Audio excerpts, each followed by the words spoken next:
En otro video hablamos ya de cómo los signos de puntuación nos sirven para ordenar las palabras dentro de un texto y de esta manera poder dar un mensaje correcto o poder comunicar realmente lo que queremos comunicar.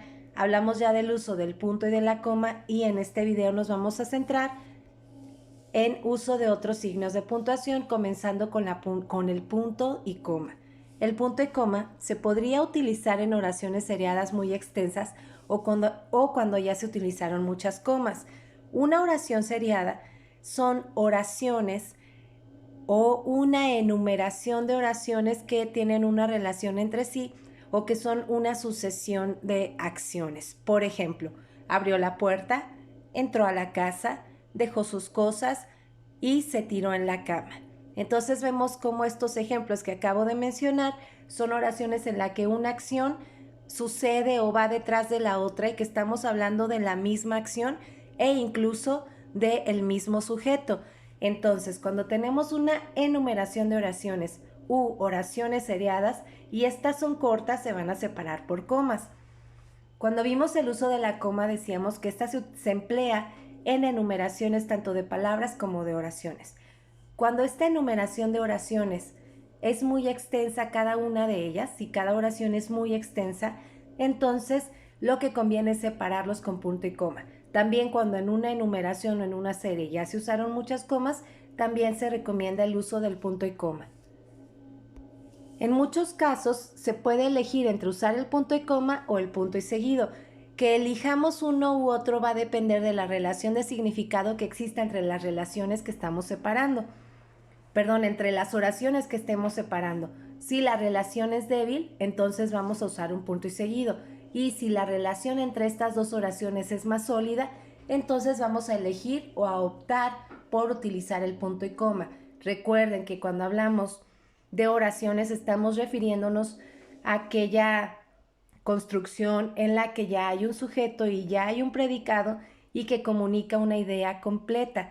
Puede ser que sea parte de un párrafo o de un tema más amplio. Sin embargo, esa oración ya dio la información que debería de dar y ya tiene un sujeto y tiene un predicado. Entonces, para separarla de otra oración, si la relación entre ellas es débil, debemos poner un punto y seguido y es lo más recomendable.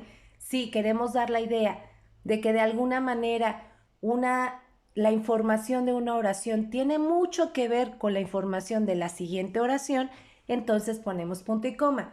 Por ejemplo, está lloviendo, punto y coma. Es mejor que nos salgamos.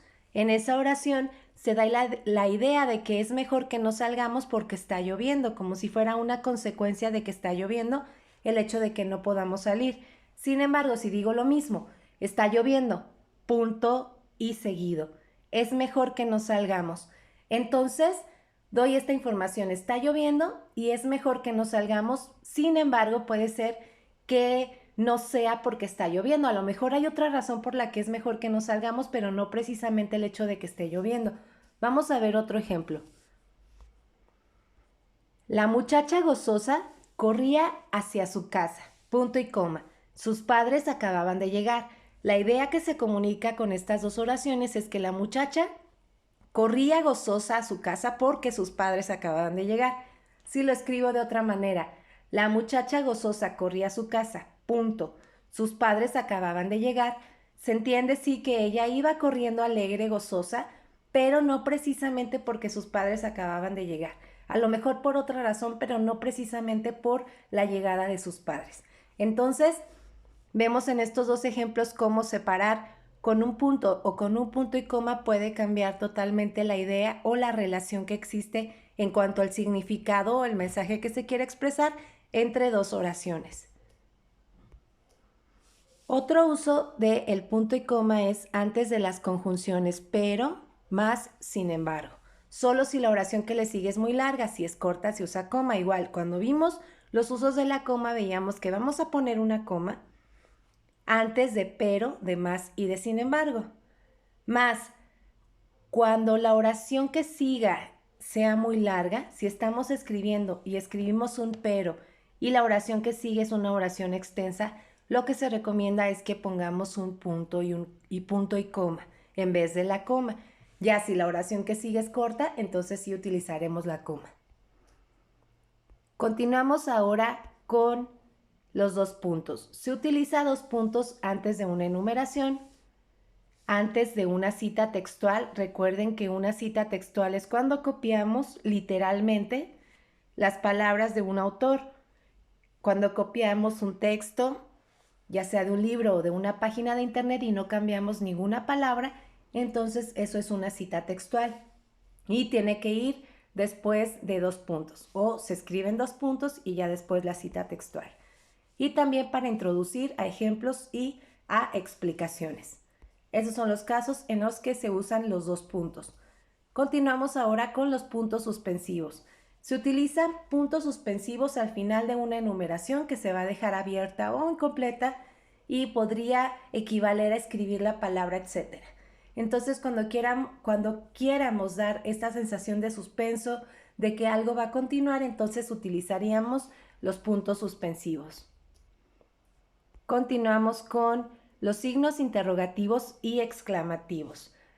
En primer lugar, hay que aclarar que en el español es obligatorio y se considera una falta o un error de ortografía no escribir el signo de apertura, tanto de interrogación como exclamación. En el caso de los signos de interrogación es muy importante porque en español no hay otra forma de indicar que lo que se está leyendo es una pregunta si no pones los 2 signos. En otros idiomas, como en el inglés, tienen otras maneras de expresar que se está haciendo una pregunta, ya sea cambiando el orden de alguna palabra. Entonces tienen otra forma de explicar que se está tratando de una pregunta. En el español no. Puede ser que utilicemos las palabras que, cómo, cuándo, dónde, etcétera, con tilde. Entonces a lo mejor podríamos suponer que se trata de una pregunta, pero no siempre hacemos preguntas de este tipo o usando estas palabras. Es por eso que cuando escribes un texto y que quieras presentar una pregunta, para que pueda ser entendido como tal, tienes que usar tanto el de apertura, tanto el signo de apertura como el signo de cierre. Vemos aquí algunos ejemplos. ¿Comiste ayer en tu casa? Como ven, esta es una pregunta que no empieza ni con qué, ni cómo, ni cuándo, etc. Y esto es una injusticia. Los signos de exclamación, cuando los usamos, estamos dando la idea o estamos representando una emoción. A lo mejor enojo o cualquier otra emoción como un estado alterado, etcétera. Entonces los utilizamos para mostrar alegría, enojo, en fin. Y debemos poner, como ya lo dije, tanto el de apertura como el de cierre. Es probable que una oración pueda sonar a la vez interrogativa y exclamativa. En ese caso puedes usar los 2 signos, como en este ejemplo. Al usarlos así, estás dando la idea de que sí, es una pregunta, pero también de alguna manera esta pregunta tiene otra carga emotiva. Muy bien, continuamos enseguida con los paréntesis. Un paréntesis se utiliza cuando vamos a interrumpir un texto para agregar alguna aclaración, alguna explicación o alguna información que tiene poca relación con el tema del que estamos hablando. Ya habíamos visto en el uso de las comas que las comas separan oraciones explicativas o información extra que colocamos en una oración. Es un caso similar. Entonces, ¿cómo saber cuándo poner coma y cuándo poner paréntesis? Cuando pones coma, cuando la información que pones, que a lo mejor sí es información extra, sin embargo de alguna forma se relaciona con lo que estás hablando, entonces utilizas las comas. Si la información extra que pones no tiene nada que ver con el tema que estás hablando, pero te sirve de alguna forma para ampliarlo, o es información que no pudiste agregar en otra parte del texto o que a lo mejor quien está leyendo ya debería de saber o necesita saber esa información, sin embargo no se relaciona con el tema, entonces la agregas con paréntesis. Entonces la coma marca una relación más estrecha entre la información extra y el tema del que se está hablando, y los paréntesis marca que esa relación es más separada o que tiene poco que ver o tiene poca relación con el tema del que se está hablando. Vamos a ver un ejemplo. El abuelo de Alberto, en su juventud, fue un brillante cirujano. Parecía una estatua sentada en aquel sillón. Si observan en este ejemplo, lo que está entre paréntesis no tiene nada que ver con el tema del que se está hablando. A lo mejor es información que le pareció al autor importante que la supiéramos, sin embargo, no tiene alguna relación con el hecho de que el abuelo parezca una estatua sentada en un sillón. También se utilizan paréntesis cuando queremos intercalar algún dato, una fecha, una sigla o cuando queremos agregar el autor, el nombre del autor de los textos que hayamos citado o de los textos de los cuales hayamos extraído las citas textuales.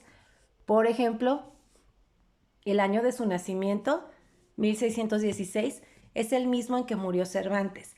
Igual, este número podríamos haberlo puesto sin los paréntesis, nada más que tendríamos que haber escrito de manera diferente la oración para que se entendiera. El hecho de poner la fecha entre paréntesis es como información extra, es similar al ejemplo anterior que veíamos. Entonces, cuando agregamos fechas, siglas o algún otro dato entre paréntesis, podríamos poner o no poner esa información y seguiría entendiéndose la idea o el tema del que estemos escribiendo. Continuamos con el guión corto y el guión largo. El guión corto se utiliza para separar las palabras al final de un renglón, para separar en sílabas las palabras al final de un renglón. El guión no se tiene que poner cortando la sílaba. Aquí tenemos dos ejemplos. Si tú estuvieras escribiendo y se te termina el renglón y la palabra está incompleta, tienes que buscar la manera de que la sílaba quede completa en ese renglón o completa en el renglón que sigue, o completa en el renglón que sigue, pero sería un error de ortografía partir la sílaba. En cambio, el guión largo se utiliza únicamente para indicar los diálogos en un texto dramático, o sea, en un texto de una obra de teatro o en una entrevista cuando se transcribe o cuando se presenta por escrito. Entonces la utilizarías para representar cuando hablan los personajes, ya sea en una obra de teatro o en un cuento, y también en una entrevista. Seguimos con las comillas. Se usa comillas para reproducir citas textuales, o sea que las citas textuales las debes de escribir entre comillas. También para aislar una palabra que queremos resaltar en un texto que escribes en un programa de edición de textos como Word, podrías poner este tipo de palabras para resaltarlas, ya sea en negritas o entre comillas, y sería un uso similar. Y también ponemos entre comillas palabras extranjeras que no tienen una escritura en español o que estemos usando por algún motivo dentro de un texto. Vemos aquí un ejemplo. Cuando escribas una palabra en otro idioma, tienes que ponerla entre comillas. Y también se utilizan las comillas para expresar ironía o sarcasmo. Por ejemplo, sí como no, estás muy ocupado. El muy ocupado, al tener comillas, nos está dando la idea de ironía o de que se está diciendo de manera sarcástica. Ese es el uso, pues, de las comillas. Vamos ahora a ver que con esto terminamos este video.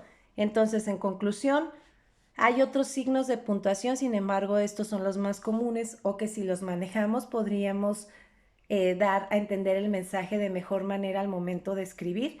Entonces, es recomendable sabernos al menos un uso de cada uno de los signos de puntuación para de esta manera mejorar nuestra escritura y poder comunicarnos por escrito de mejor manera.